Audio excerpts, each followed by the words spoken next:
Little over a week ago, Brad Underwood and Brett Bielema announced contract extensions at Illinois, keeping them inked in the long term. And we praised Josh Whitman, Illinois' athletic director, for the way this was announced and getting it done behind the scenes. It's obviously great vibes for Illinois. We're already seeing it pay off for Illinois with the dual sport athlete that they got before the weekend, who's going to play football and basketball. Bielema and Underwood clearly have a camaraderie and they work together on a lot of this stuff.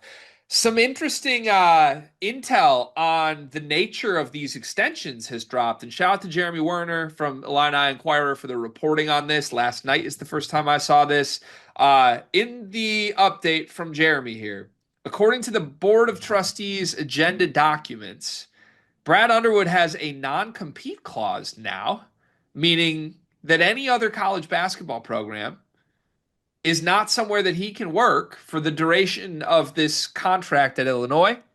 Now, there is one line of text that I don't know what it means, quite frankly. The line says, quote, unless certain material changes have occurred. I don't know what material changes would be. Obviously, that's vague. Maybe that's just Illinois decides, whatever, we don't want you anymore. But this is the first time I've been aware that Brad Underwood can't leave Illinois.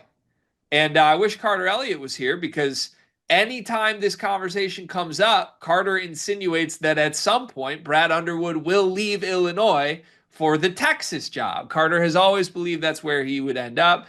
That has long been the rumor for what it's worth. There were rumors that Kansas State was a potential opening, Texas was a potential opening that Brad himself had his eye on in previous years. But no, Illinois, Josh Whitman have landed Brad Underwood in the long term, and they've made it so that no other program can poach him away. What is your reaction to this update? I mean, I have a couple of reactions. First off, I'll never understand the Texas stuff. Not with Cart, just with the general consensus of how we view Texas as a program. It just doesn't make sense to me. I don't think Texas is as big as they get credit for. Um, why would Underwood sign this? Why? You're removing your ability to renegotiate a contract, right? Like how Dusty kind of used Indiana to get an extension after 1 year. Like Brad Underwood can't do that. Am I misreading this? Well, I think he just did negotiate that, right? He negotiated terms that he likes so much that he doesn't want to even need to negotiate again in future years. I just think financially, and I mean, what would I know about like the $1 million financials, of course. But I just think financially, you could be the highest paid person at your position, coach, whatever, for a year, and then someone could change the landscape of how coaches are paid next year, right? Like what if Bill Self retires or leaves and Kansas breaks the bank for Tommy Lloyd, hypothetically? Is Brad Underwood now like, damn, I wish I could probably make a couple more $1 million if I didn't have a non-compete. Like I just think signing a non-compete, even if you love it so much, doesn't make sense because even if you know you're not gonna leave, and I'm not saying Brad Underwood would ever leave Indiana, it's clear he wouldn't. I Illinois. still think, Illinois. oh, I'm so sorry. Illinois. 7:30 in the morning. We've been doing Well, this. they're gonna think that we're trolling with that, but we're not Oh, trolling with no, no, genuinely wasn't trolling. That was just early that. morning, Memorial Day weekend, had a little fun. And I think he would never actually leave Illinois, but there's still money to be out there, right? Like Dusty May was never gonna leave Michigan for Indiana, but he knew there was money out there, right? If Yaxel returns to Michigan, he knew there was money out there. And I think when you play the game, even if you know you're not leaving, there's an element of you're doing it for your own financial benefit.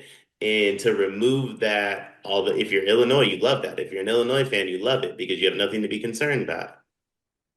I don't know if it's the greatest decision for Brad Underwood outside of the fact I do believe it's the best decision for Brad Underwood to commit to Illinois, maybe like forever. I don't think he could go anywhere and be as loved as he is at Illinois. I do believe he'll get over the hump at Illinois one day, and it's very clear that he can put together rosters that compete with the other schools. I mean, first of all, he's putting together better rosters than Kansas State and Texas. So leaving for those two schools, like why? You know what I mean? But I think he can put together rosters with any team in the country. I think he will get over the hump, and I think he's more beloved there than he would be anywhere else. So I also wouldn't leave. I just think financially it's a bad decision. That's just Dion Consulting LLC at its finest here. You are always going to advise your client to do what's best financially for them. Now, I would argue this might be what's best for Brad Underwood financially, but I see your point, and you are the Scott Boras of consultants. You are, if there's $105 million out there, you're going to tell your client not to take 104. So I think here's my interpretation of this. Illinois deserves a bunch of flowers for getting this done, quite frankly. You have not just locked up your coach who you love and believe in and believe is going to get over the hump and do all of this. You have made it so that people like me can't keep speculating he's ever going to leave. Never going to hear me ever even float the conversation to Cart ever again. He's done. This is Illinois. He's Illinois through and through, unless Illinois decides that Brad Underwood is not an Illinois head coach anymore. You've just taken all speculation away from this. I think this needed to happen. I think Josh Whitman is a boss for getting it done. I mean, every single time that guy's name comes out of my mouth, you hear me praising him to the fullest. I think he's the best athletic director in the country. And incorporating this element to a long-term extension is not just a long-term extension. It means you can never hear rumors again, which is important because, God forbid, if Illinois does start making Final Fours again, you're right. Right? Like this could get to a point where North Carolina comes open and suddenly Brad Underwood is one of the names for it. Not going to happen now because he's at Illinois. And if he does start winning, he's going to believe he can do it at Illinois as much as he can do it anywhere else. The interesting part of this to me is just this. And I'm not speaking to what I believe, but I am speaking to a small truth about the Brad Underwood Illinois experience here. We talked about this when the extension was announced. With an extension like this, with a longevity bonus, with a pay raise, comes some additional expectations. Let's just call it what it is. Brad Underwood seemingly has an A plus approval rating, or at least that's what Whitman wants us to believe. And he's made one second weekend in what, 8 to 9 years? It's just that there's been Big Ten titles. They've been a great program. I think they put out a graphic that's like they're one of 3 programs in the sport that's had 20 wins for like 5 straight seasons.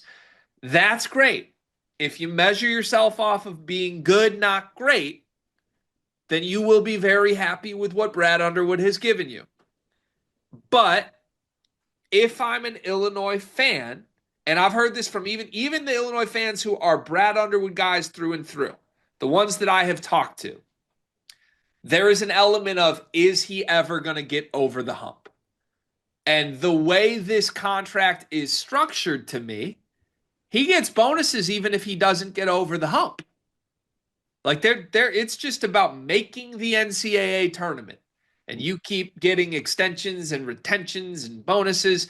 If I'm Brad Underwood, to be clear, this is the friendliest possible contract. Now, you want to look for why would he sign something like this that doesn't let him negotiate other jobs?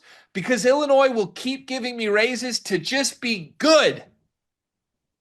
I mean, they're applauding me, telling me I'm the best coach in school history potentially, and I've made one second weekend in 9 years.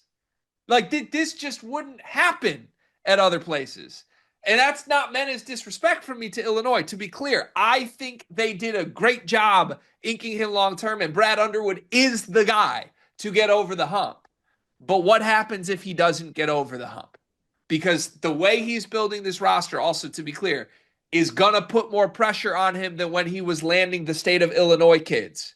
He's doing something unorthodox that if this falls flat on its face a year after a Kasparis-led team didn't work, all of the sudden there are real loud critics. And we have to be real about this.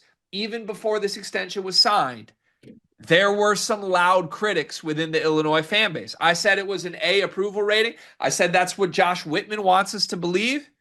because there is a contingent of Illinois fans who are very passionate that don't believe Brad Underwood is the guy right now. And I don't agree with them, but that's an element of this entire thing. So, look, if he say he makes a Final Four run this year, this is all dead, and we're talking about, wow, Whitman nailed this so much. He locked him up before this even happened. Illinois is the premier program in the sport. Look at this. But if it doesn't happen, if it continues down the success path that it's been, where they're very good, they're competing for Big Ten titles, but they're not doing anything of note in March, what happens at this point? Like, can Illinois fans really be happy with 6 more years of this? And the answer might just be yes, Dion. I don't know. At this point, I kind of think the answer might just be yes. What I think is interesting about it is he gets a $1.1 million raise every year just by staying at the school. Yeah. Like that, if he's still at Illinois, let me see what the date is. July 1st, every year he gets $1 million raise, and maybe that answers my question of the no contact aspect. He doesn't need to do what I was insinuating because he already negotiated it into the contract. He does have a buyout though, so he's committing to Illinois, and Illinois is saying, "Yeah, we'll see." Like, you know what I mean? Like, why did Illinois want the buyout so bad? I don't think they're actually saying we'll see. I think Illinois will see this contract out while also giving Underwood another one. But if Underwood was like, "Don't worry, I'm not going to play with any other school," why did Illinois say like maybe? You know what I mean? Like, I think that part's a little interesting. I also want to say this.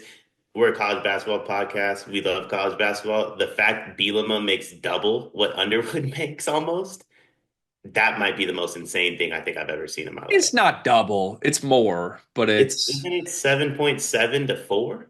it's 7 to 4. I guess that's close to double. But those two love each other. I don't know. Yeah, look, again, I applaud Whitman. I think this is what he should have done. It's the best thing he could have done, making sure that there's no more rumors of Brad Underwood ever leaving. But I just think like now that we know it's finite, right? When there was the potential, oh, maybe he'll leave or something. It was kind of okay to live in this realm of like we're good, not great. Now that it's like you get married to the wife, right? You're no longer dating. You are married. This is for life. And when you get married to someone for life, guess what? You see all of their flaws. There's no hiding this anymore. You live with the person. You go to bed with the person. You wake up with the person. And you better love them for their flaws, is all I'm saying. And right now, Brad Underwood has a few flaws. Either those flaws change or Illinois fans will live and love him for his flaws. Maybe that's where we're at. If we are, then this is awesome and everyone's super happy. But in the meantime, I'm just happy that Cart can't keep saying he's leaving for Texas.